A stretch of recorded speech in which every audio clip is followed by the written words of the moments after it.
saya Yang Putriani. Jadi di podcast kali ini kami akan membahas seputar sejarah masuknya Islam ke Indonesia. Jadi Ayang tahu nggak sih Indonesia itu penganut agama Islam terbesar di dunia? Tahu dong, karena kan hampir seluruh masyarakat Indonesia adalah pemeluk Islam. Nah kan sebagai negara muslim terbesar di dunia nih, Indonesia memiliki sejarah panjang tentang bagaimana agama Islam masuk ke Indonesia. Nah kamu tahu nggak sih sejarah-sejarahnya bagaimana Islam ini bisa menyebar luas di Indonesia? Yang pasti kan penyebaran ini tidak makan waktu yang singkat ya. Sudah terjadi sejak zaman kerajaan. Banyak sih proses penyebarannya. Salah satunya yang perdagangan, yaitu perdagangan. Mungkin di sini saya akan mulai menceritakan awal Nabi dakwah sehingga bisa tersebar di Nusantara. Seperti yang kita tahu bahwa dulu itu Nabi ketika bertapa di Gua Hiro, beberapa malam datanglah malaikat Jibril membawa wahyu yang berupa Al-Quran, yaitu surah Al-Alaq. Wahyu kedua yaitu surah Al-Mudathir. Dengan turunnya wahyu kedua itulah maka Nabi mulai berdakwah secara diam-diam kepada saudara-saudaranya gitu Gina. Oh iya, itu kan dulu Nabi pernah difitnah ya oleh kaum Quraisy yang mengatakan bahwa Nabi itu gila. Apa itu benar? Iya, karena mereka itu berpikiran bahwa Nabi itu pembohong dan ajaran yang dibawanya itu sesat.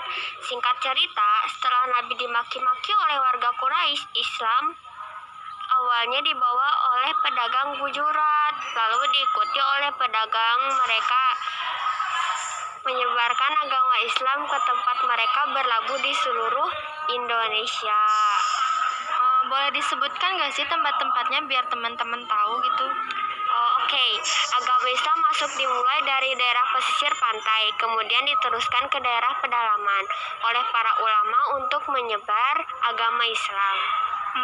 Mengenai kalau kapan Islam masuk ke Indonesia itu kapan dan siapa membawanya, terdapat beberapa teori yang mendukung. Untuk lebih jelasnya kan ada 3 pandangan tentang adanya teori masuknya Islam ke Indonesia nih.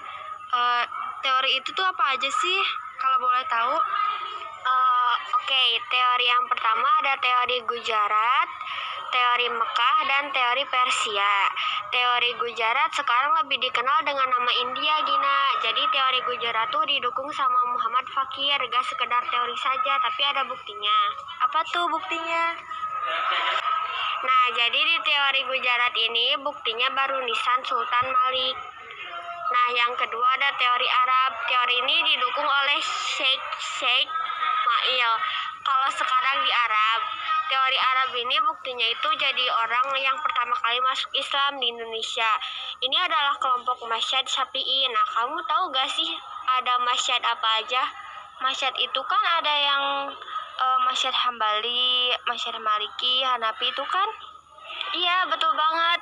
Untuk yang ketiga itu teori Persia. Materi Persia didukung sama Husain Widyaningrat. Nah, untuk buktinya kesamaan budaya peringanan nasional. Oh iya, setahu aku kalau bukti Islam di Indonesia itu ada bangunan kerajaan Samudra Pasainya ya?